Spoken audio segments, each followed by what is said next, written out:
Let me give you a little background of this project. What's the reason of these projects?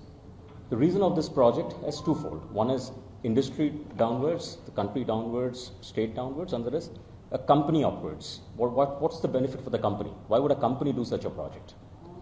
Now, when Andhra Pradesh, for example, got bifurcated in 2014-15, the brief to us was that this part of the state has been primarily an agricultural state.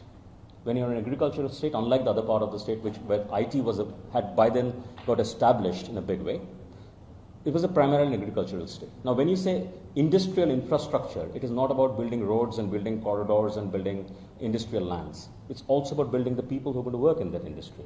You can't have an industrial infrastructure without people being ready in this state. And for an agricultural infrastructure state, this is an impossible task of impossibility. And that is what the vision of the state government was, which was told to us, based on which we did a market research, we found out the gaps, we aligned with the state government's industrial policy, and the entire scope of the project was decided.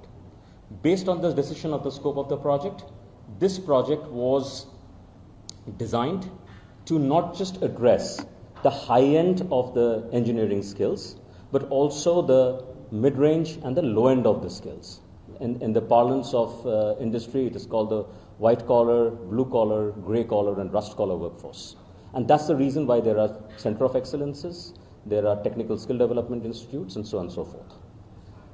Established over 40 locations. Initially, it was 36. It was extended without any change of any additional payment.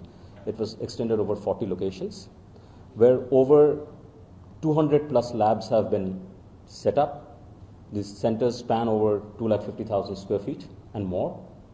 I don't know the latest numbers. And till 2021, 213,000 students have been trained, certified, and all their details are available in the system. In 2021, so the contract was to build, operate, and transfer. Build, then operate for 2 years, handhold for 1 year, and then transfer this at the end to the government. All of the phases have been completed. In fact, it took more than 3 years, not thanks to COVID. The center was additionally run. Handover wasn't possible. And in 2021, these centers were handed over. 40 booklets for each of these centers with complete stock register, co-signed by Design Tech, who was the system implementation for the project, with APSSDC representing the state government, and with the center head, which is the principal of the college, have been signed and have been handed over to the government. At the end of the successful implementation of this project had received letter of commendation from APSSDC saying, great job done. And this is, I'm talking about 2021.